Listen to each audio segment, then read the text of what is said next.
Hello guys, तो कैसे हैं आप लोग। तो जैसा कि आप लोग जानते हैं, हमारा जो एग्ज़ाम दिसंबर में होना था वो अब अगस्त में हो रहा है। तो इससे हमारा जो कंपटीशन होता है एसएससी स्टेनोग्राफर में, वो कम रहेगा या ज़्यादा रहेगा, उस पर बात करेंगे आज कि हमारा लेवल कैसा आ सकता है 2025 का। और काफ़ी लोग आप बिगिनर है, काफ़ी ज़्यादा लोग बिगिनर है, उनके लिए क्या एडवाइस रहेगी मेरी कि उन्हें क्या करना चाहिए अभी। क्योंकि इतना पॉसिबल नहीं होता है, अगर आप बिल्कुल शुरू ही कर रहे हो तो बिल्कुल सीधे तो डायरेक्ट एग्ज़ाम नहीं निकलता है। फर्स्ट टाइम में लोग ऐसे निकाल लेते हैं, लेकिन 2-3 मंथ्स में 4 मंथ्स ऐसा कुछ थोड़ा मुश्किल होता है। तो आपको बताऊंगा आपको क्या करना चाहिए ताकि आप एक लिस्ट में तो आ जाओ, पहली लिस्ट में आ जाओ। वो भी काफ़ी है ना, पहला अटेम्प्ट में कोई लिस्ट में आ रहा है तो सेकंड में अच्छे से करेगा, फिर स्किल दे सकता है फर्स्ट लिस्ट में आने पर। वो आपको बताऊंगा आपको क्या करना चाहिए। तो गाइस 70 डेज तो काफ़ी कम है ना यार, आप लोग को पता है। तो लोगों ने अभी मॉक टेस्ट, मेरे कितने दोस्त हैं तो किसी ने मॉक टेस्ट ना शुरू किया है, नॉर्मल चल रहा था सभी का। और जब से एग्ज़ाम का डेट भी पता चला है फिर भी लोग इतना वो नहीं कर रहे। मॉक टेस्ट तो आपको देने ही चाहिए क्योंकि टाइम मैनेज काफ़ी ज़्यादा इंपॉर्टेंट रहता है। आप अगर इतना ज़्यादा पढ़ ले रहे हो, आपको एग्ज़ाम में आता भी सब कुछ है। मेरे को काफ़ी लोग मिले जिन्हें एग्ज़ाम में सब कुछ है, उन्हें पता था कि इजी आया है, एग्ज़ाम इजी आया है, लेकिन वहाँ टाइम ही मैनेज नहीं हो पाता है। मेरे तो फिर भी 17 मिनट बच गए थे क्योंकि मैंने काफ़ी ज़्यादा मॉक टेस्ट लगाए थे। मॉक टेस्ट से थोड़ी स्पीड आती है, आप लोग को पता चल जाएगा कि एग्ज़ाम में आपको सीधा कैसे कैसे स्किप करना है। स्किपिंग आर्ट होती है गाइस, वो आपको आनी चाहिए। वो आप सीखोगे ना, धीरे धीरे सीखोगे, एक दिन में 2 महीने में। अभी अब तक नहीं दिए मॉक टेस्ट तो अब दे दो, क्योंकि आप टेक्स्ट बुक पर दे सकते हो और थोड़ा सही रहेगा। मॉक टेस्ट तो देने ही चाहिए आपको। और गाइज मॉक टेस्ट भी काफ़ी लोग देंगे क्योंकि स्टेनोग्राफर का भी तो पेपर काफ़ी 1.5 लाख लोग देते हैं ना। तो मॉक टेस्ट तो काफ़ी लोग देंगे, आपको एनालाइज भी अच्छे से करना है। और जो आपकी कमियां है ना, क्योंकि कमियों पे वर्क करोगे। अगर आपकी रीजनिंग में कम नंबर आ रहे हैं, आप पहले तो सीजीएल के मॉक टेस्ट लगाना, इसके बाद में लगाना है स्टेनो के, या हफ्ते में एक दिन स्टेनो का लगा लेना, वो भी इफेक्टिव रहेगा। लेकिन आपको जो मॉक टेस्ट का है उसका एनालिसिस भी करना है और बढ़िया से करना है। आप 1 घंटे का मॉक टेस्ट दोगे तो हाफ आवर या 1 आवर आपको एनालाइज भी करना है कि एक्चुअल में मिस्टेक्स हुई कहाँ है, उसे अच्छे से बैठ के उसे, अगर आपको मन कर रहा है इतना है तो आप लिख भी सकते हो क्या प्रॉब्लम हुई आपको जब आपने मॉक टेस्ट दिया। स्किप नहीं हुआ क्या, या आपको खुद से सोचना है क्या स्किप रीजनिंग में अटक गए क्या, ऐसा कुछ। क्योंकि अटक जाते लोग, आगे बढ़ ही नहीं पाते वो एक ही क्वेश्चन में। क्योंकि मैं खुद ही जब देता हूँ एग्जाम तो मेरे को खुद ही लगता है कि मैं अटक रहा हूँ। तो आपको वो नहीं करना है, आपको बढ़िया से स्किप करना है सब जो जो हार्ड दिखे ना, सब कुछ। तो सिलेक्शन उसी का होगा जो स्किप करेगा, क्योंकि जो अटक गया, ऐसा नहीं कि सभी कुछ स्किप करना है। जो डिफ़िकल्ट होता है, काफ़ी टाइम लगता है। मैथमेटिकल ऑपरेशन का मैं एक बताऊंगा इधर। तो मैथमेटिकल ऑप्शन कितने खतरनाक क्वेश्चन आता है ना गाइस, एक एक क्वेश्चन आता है वो तो खतरनाक आता है, और वो मेरा सही हुआ था। और गाइस थोड़ा कंपटीशन कम इसलिए रहेगा क्योंकि जो बिगिनर्स है, अगर वो दिसंबर तक पढ़ते, अगर आप भी बिगिनर हो तो आप थोड़े ज़्यादा टाइम, 4 महीनों का गैप गाइस बहुत ज़्यादा होता है। और आप 4 महीनों में कितना कुछ पढ़ लेते, कितना आपका स्कोर अगर 130 आ रहा है तो 160 क्रॉस हो सकता था। तो लेकिन इसीलिए तो कट ऑफ बिल्कुल कम जाएगी।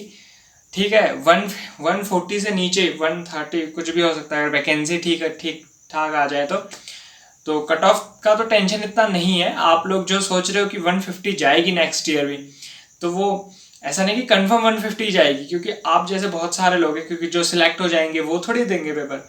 जिनके 150 प्लस हैं वो तो सिलेक्ट हो गए, अगर कुछ स्टेनो में रहेंगे तो अलग बात है।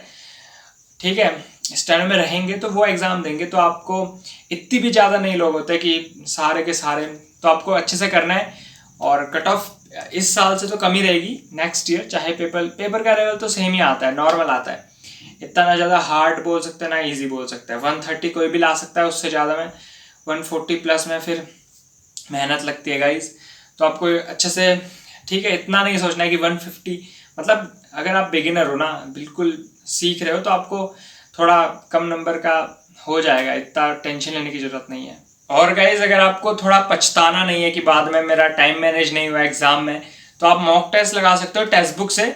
वहाँ पे आप मेरा रेफरल कोड यूज़ कर सकते हो जो यहाँ पे शो कर रहे हैं नीचे।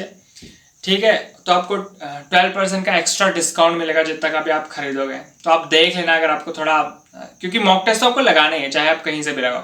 ठीक है, वो तो मस्ट है। और मेरी एडवाइस जो मानेगा फिर अगर बाद में उसके कम नंबर आते तो आप ज़्यादा आ जाएंगे, ठीक है। और गाइस थोड़ा कंपटीशन कम रहने की एक वजह ये भी होगी कि अदर वैकेंसीज है ना, तो जो भी CSIR का चल रहा है एग्ज़ाम, तो कुछ लोग उसमें भी चल जाएंगे, क्योंकि ठीक है थोड़ा। और जो स्टेनो का अभी फ़िलहाल ही हो रहा है, क्योंकि सभी की तैयारी जैसे आप लोगों तो, क्योंकि बिगिनर ही तो एग्ज़ाम में बढ़िया सा फर्स्ट अटैम्प्ट वाले काफ़ी लोग मिल रहे थे, तो इस बार इतना ज़्यादा नहीं होगा फर्स्ट अटैम्प्ट, क्योंकि 2 मंथ्स तो है। जो इतना 5-6 महीनों में तैयारी होती है वो 2 मंथ्स में इतनी अच्छे से नहीं हो सकती है।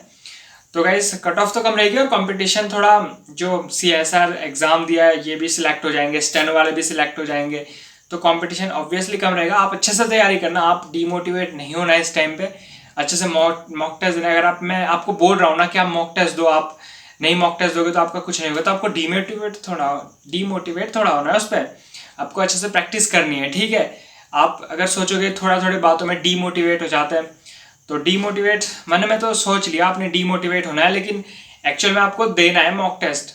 अगर आपने अभी सोच लिया कि मेरे को कोई डीमोटिवेट कर रहा है, डीमोटिवेट का ट्रिक ही ये होती है कि आपको करते रहना है, बस मॉक टेस्ट दो आराम से, सोचना नहीं है, ठीक है। तो गाइस 2 मंथ्स है, इसमें अच्छे से तैयारी करो, और चांसेस है अगर आपके थोड़ा बहुत कम नंबर भी आते हैं तो आप 2026 का तो दे सकते हो।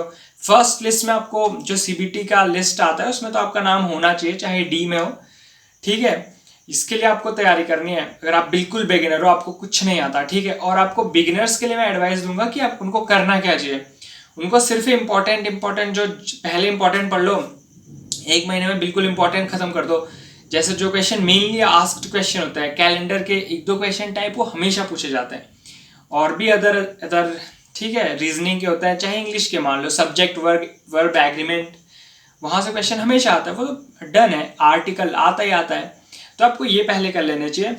और इम्पॉर्टेंट है ये सारा कुछ, एक्टिव पैसिव आपको रटा हुआ होना चाहिए, ये 20 क्वेश्चन उससे बन जाता है, ठीक है। ऐसा आपको नंबर बढ़ाने थोड़ा थोड़ा करके, इंपॉर्टेंट करके, जो आपको डिफिकल्ट है वो आप बाद में करना है, ठीक है।